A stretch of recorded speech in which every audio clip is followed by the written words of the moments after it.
Un benvenuto all'impresa storica La Dragaggi. Parliamo di Venezia, di Chioggia e della storia del nostro territorio.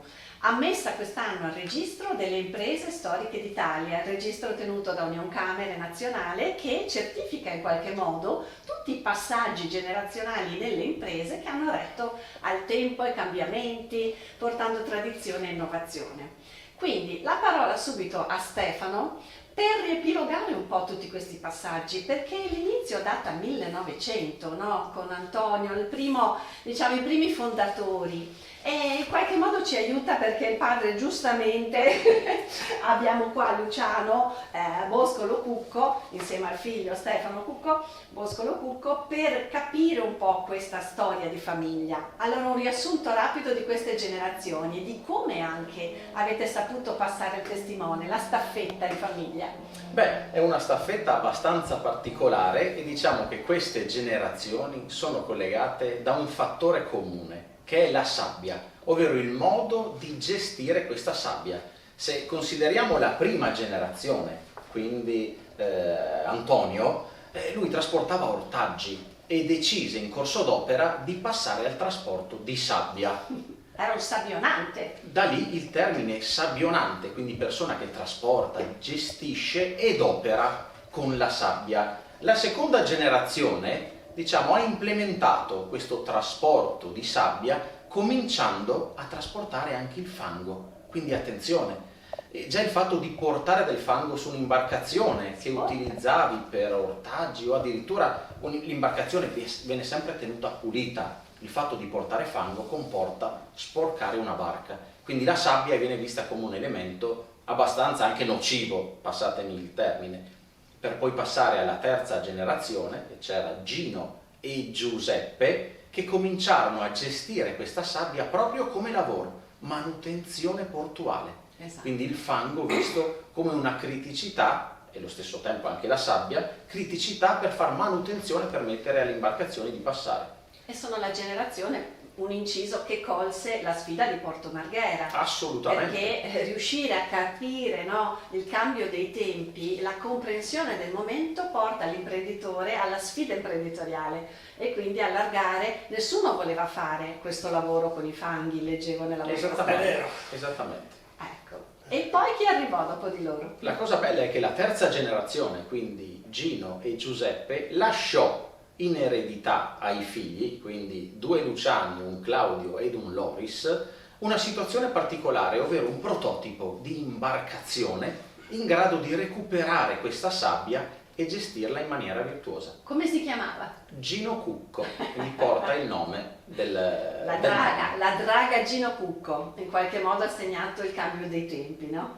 Quindi questa quarta generazione ha sviluppato questa imbarcazione realizzata e poi ci ha proiettato in questa nostra quinta generazione praticamente una bella flotta di mezzi che però dovevamo metterci del nostro. Quindi certo. Noi tecnologicamente parlando abbiamo implementato tutti questi mezzi con i software più sofisticati e abbiamo dato alla sabbia, questo elemento che lega le generazioni, una veste praticamente nuova. Noi abbiamo puntato tanto nell'economia circolare. Siamo la prima, se non l'unica società in Italia che dispone di questa draga particolare che aspira le sabbie e le refluisce per ricostruire le spiagge. Quindi per noi portare avanti il vanto di essere un sabbionante, detto in dialetto, per noi è un privilegio. Quindi abbiamo qua un marinaio sabbionante e un ingegnere sabbionante, dicevamo prima. Il nostro marinaio sabbionante, come ha vissuto le tappe dell'azienda? Come ha fatto fatica a passare il testimone al figlio? Se le posso dire da come sono partito da bambino, diciamo, perché io non ho voluto studiare, dando un dispiacere a mio padre. Io volevo andare in barca sui borchi, su queste barche. Tra l'altro alla domenica, perché venivano a casa questi borchi al sabato sera, a domenica andavano a caricare nel Brenta, nei fiumi. E io non dormivo alla notte perché avevo paura che mio padre, se dormivo, non mi chiamasse. Avevo 7-8 anni, si immagini. andavo con questo burchio con mio padre nei fiumi, andavo a prosciugare l'acqua, non riuscivo a sollevare con un secchio l'acqua, ma bensì mi aveva dato un barattolo come di pelati che era più piccolo e prosciugavo perché la sabbia scola l'acqua, no? Eh sì, non so, è un filtro ideale. Prosciugavo. Poi era inverno, i fiumi, l'acqua gelata, avevo freddo alle mani, mi diceva vai a scuola, vedi che mio padre faceva dire devi andare, e andavo nel tubo di scarico a scaldarmi le mani e per scaldarmi un po' a 9-10 anni mio padre mi dava un po' di, me lo ricordo ancora, mandarinetti di Zorabella, i brand italiani. E là sono È cresciuto. così. Lei aveva già la passione imprenditoriale, Sì. lei stava nella realtà, Sì. quindi meno ciance, meno teoria e più pratica. Sì. Negli anni però è lei che ha portato l'azienda nel mondo, lei è un po' l'ambasciatore perché ha una rete di relazioni internazionali, no? Sì, in tutto il questo, mondo. non avendo, adesso le dico anche un'altra cosa mia personale, non avendo vizi, io non fumo, non so ballare, mai stato al casino, non so giocare a briscola, l'unica mia ricchezza è la mia famiglia, io ho una grande famiglia che stimo, mia moglie, i miei figli, sono sposati, ora ho i nipotini via via e quindi volevo fare qualche cosa, sempre non avendo, e iniziando a far conoscere Chiozza, ho fatto conoscere Chiozza diciamo negli Stati Uniti, ho fatto portare un bragozzo Esatto, nella quinta avenue a sfidare a proprio. Columbus Day. 2006, è Sì, corretto? nel 2006,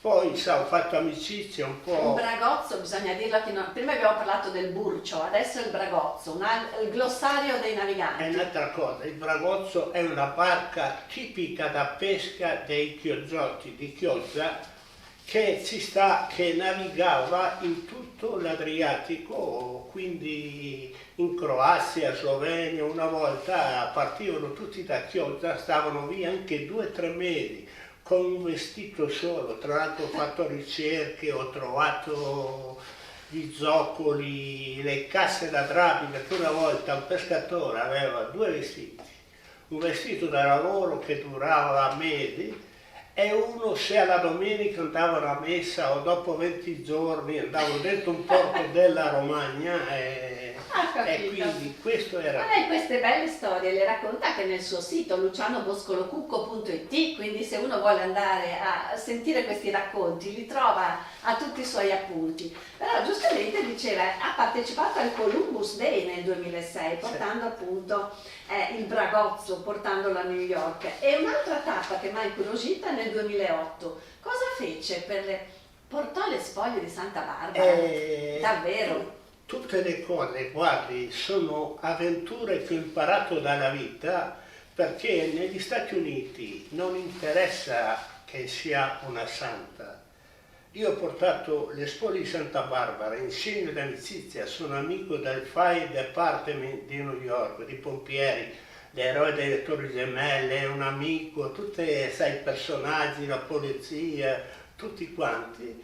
Ho pensato di portare le spoglie in segno di amicizia, fraternità, e non le dico, è stato un sogno che non verrà, ieri era Santa Barbara, un sogno che non verrà più realizzato, perché essere poi l'11 settembre a Gran Zero, dove sono crollate le Torri Gemelle, non le dico l'ambasciatore, c'erano i marinai d'Italia, c'era il sommergibile, persino il Presidente della Repubblica aveva parlato quella volta di questo avvenimento, via via. Lei ha portato le spoglie della santa che protegge i pompieri, questa è la cosa che lei ha portato, quindi Ecco. L'Italia e gli Stati Uniti uniti in questo momento. È una cosa, io non so l'inglese, le dico la verità, anzi, perché poi, tra le altre cose, una cosa simpaticissima,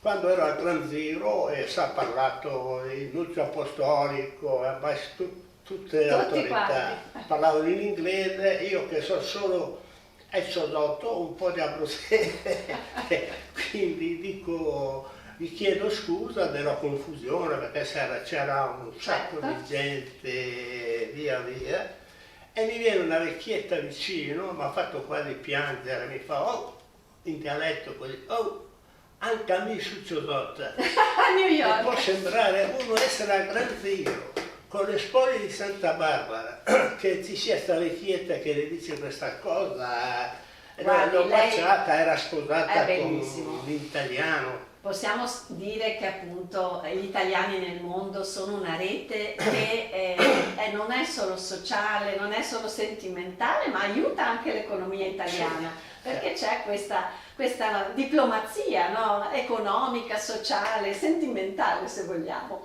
Io voglio capire se il figlio ingegnere porta con sé un po' di questo pathos imprenditoriale o comunque come vede la sfida, perché adesso è amministratore unico, cosa presenta il futuro? Ci sarà questa continuità oltre la quinta generazione in azienda, Questo giovanissimo, ma è sicurissimo e le Ecco. spiego anche perché.